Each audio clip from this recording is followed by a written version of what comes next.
ఇది రోజు వాగ్దానం ద్వారా ఈ రీతిగా దేవుడి నామాన్ని ప్రకటించడానికి దేవుడు ఎంతగానో కృప చూపిస్తున్నాడు. మరి ఈనాటి దేవుడి యొక్క వాగ్దానాన్ని చూడండి. పరిశుద్ధ గ్రంథములో 2 రాజుల గ్రంథము 18వ అధ్యాయం 6వ వచనం చదువుకుందాం.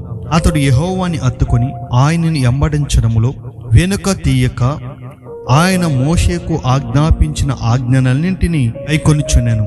కావున యెహోవా అతనికి తోడుగా ఉండెను. తాను వెళ్ళిన చోటనెల్లా అతడు జయము పొందెను. దేవుడి స్తోత్రం, హల్లెలూయా. చెప్పబడుతున్న లేఖన భాగము హిజ్కియా గురించి రాయబడిన మాట. హిజ్కియా దేవుడి యందు భయభక్తులు కలిగిన వాడు. తన పితరుడైన దావీదు దేవుడి యందు పరిపూర్ణంగా భక్తితో నడిచినట్లుగా ఇతను కూడా నడిచి ఉన్నాడు. దేవుడి యందు భయభక్తులు కలిగి దేవుణ్ణి హత్తుకొని హృదయపూర్వకంగా దేవుడి యందు భక్తి చేస్తూ ఆ యొక్క రాజ్య పరిపాలన చేస్తుండగా దేవుడు అతన్ని దీవించినట్లుగా కనబడుతుంది. దేవుణ్ణి హత్తుకొని దేవుణ్ణి వెంబడించే వారి జీవితాల్లో దేవుడు అద్భుత కార్యం చేస్తాడని, ఆశ్చర్య కార్యాలు జరిగిస్తాడు. మోషే ఏదైతే ధర్మశాస్త్రమును ఇచ్చి ఉన్నాడో ఆ ఆజ్ఞలన్నిటినీ అనుసరించి నడిచాడు ఈ హిజ్కియా నడిచిన విధానాన్ని బట్టి దేవుడు అతనికి తోడుగా ఉన్నాడు. అతను వెళ్ళిన చోట్లల్లా అతనికి జయము ఇచ్చాడు, విజయాన్ని ఇచ్చాడు, అద్భుతాలు జరిగించాడు దేవుడు. 5వ వచనంలో చెప్పబడిన మాట, అతడు ఇశ్రాయేలు దేవుడని యెహోవా యందు విశ్వాసం ఉంచినవాడు. అతడు తర్వాత వచ్చిన యోధా రాజుల్లో అతని పూర్వీకులైన రాజుల్లోను అతనితో సమానమైన వాడు ఒక్కడునూ లేడంట. అతను ఎంత విశ్వాసం ఉంచాడంటే అతని పూర్వీకుల్లో కానీ అతని తర్వాత ఉన్న వారిలో కానీ అతనంత విశ్వాసం ఎవరు ఉంచలేదంట. అతనంత సమానులుగా దేవుడి యందు భక్తి చేసిన వాళ్ళు ఎవరు లేరంట. అంటే అంత భక్తి జీవితం జీవించిన వ్యక్తి హిజ్కియా దేవుడి యందు పరిపూర్ణమైన విశ్వాసం కలిగిన వాడు, పరిపూర్ణంగా దేవుడి కార్యాలు పొందుకోగలిగిన వ్యక్తిగా ఉన్నాడు. విశ్వాసంతో తన జీవితాన్ని దేవుడి ఎదుట కనుపరుచుకుంటా ఉన్నాడు. హిజ్కియా చేసిన భక్తిని బట్టి, ఆయన ఆజ్ఞలు అనుసరించిన ఆజ్ఞల్ని బట్టి, దేవుడి యందు విశ్వసించిన విశ్వాసాన్ని బట్టి ఎక్కడికి వెళ్ళి యుద్ధం చేసినా విజయాన్ని ఇచ్చాడు, అద్భుతాలు చేశాడు, ఆశ్చర్య కార్యాలు దేవుడు హిజ్కియా పట్ల చేశాడు. చూడండి, దేవుడి యందు భయభక్తులు కలిగి ఉండడం మాత్రమే కాదు కానీ పరిపూర్ణమైన విశ్వాసము కలిగిన వ్యక్తిగా హిజ్కియా కనబడుతున్నాడు. ఈరోజు ఈ వాగ్దానం ద్వారా దేవుడు నీతో మాట్లాడుతున్నాడు. నీవు గనక దేవుని హత్తుకొని ఆయన యందు విశ్వాసముతో నువ్వు జీవిస్తూ ఆయన ఆజ్ఞల ప్రకారంగా నువ్వు జీవిస్తే గనక నీవు వెళ్ళిన చోటల్లా దేవుడు విజయం ఇస్తాడు. ఒకసారి నువ్వు హిజ్కియా వలె నువ్వు జీవించడం ప్రారంభించు. అతను దేవుడి యందు విశ్వాసం ఉంచినవాడు.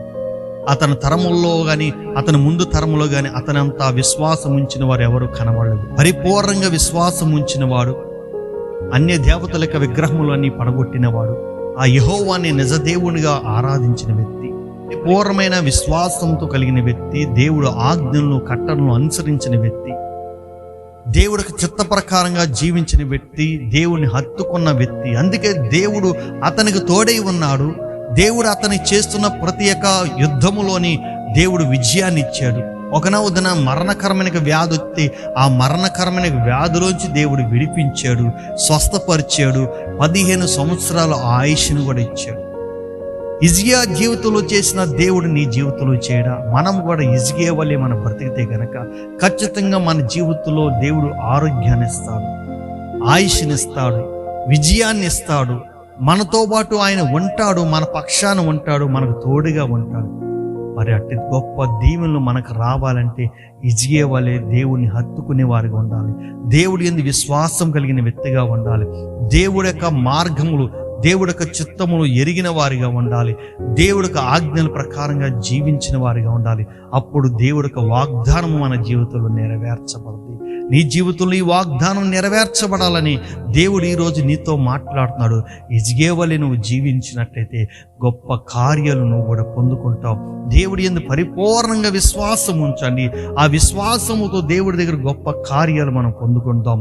మరి అట్టి విశ్వాసము, అట్టి గొప్ప కార్యాలు పొందుకోవాలంటే మనం కూడా ఆ దేవుడు చెప్పినట్లుగా మనం నడిచినట్లయితే ఖచ్చితంగా దేవుడు అద్భుతాలు చేస్తాడు. కాబట్టి ప్రార్థన చేసుకుందామా?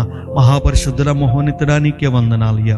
హిజ్కియా నాయన ప్రభువా, నీ యందు విశ్వసించిన వాడు అయా, నీ చిత్త ప్రకారంగా జీవించిన వాడు అయా ప్రభువా, అతని ఆజ్ఞల ప్రకారంగా జీవించిన వ్యక్తి అయా, అతన్ని నాయన నిన్ను హత్తుకున్న వ్యక్తి నీ చిత్తము నెరిగిన వ్యక్తి కాబట్టి నాయన అతని జీవితంలో అతను తోడుగా ఉండి అతను వెళ్ళిన చోటల్లో విజయాన్నిచ్చి, ఆయుష్నిచ్చి, ఆరోగ్యాన్నిచ్చి, నెమ్మదినిచ్చి, గొప్ప స్వాస్థ్యంనిచ్చి ఆ బిడ్డని దీవించినట్లుగా మమ్మల్ని అట్టి గొప్ప ధన్యత మాకు అనుగ్రహింపు దయచేసి, మా కుటుంబాల్లో మాకు కూడా మేలులు దయచేసి, విజయాన్ని దీవించినట్లుగా మమ్మల్ని దీవించి ఆశీర్వదించమని యేసు నామములో అడుచున్నాము తండ్రి, ఆమేన్.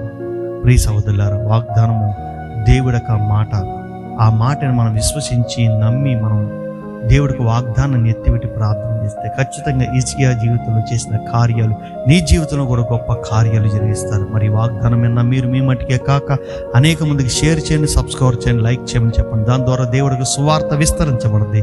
దేవుడు మిమ్మల్ని మీ కుటుంబాన్ని దీవించును గాక. ఆమేన్.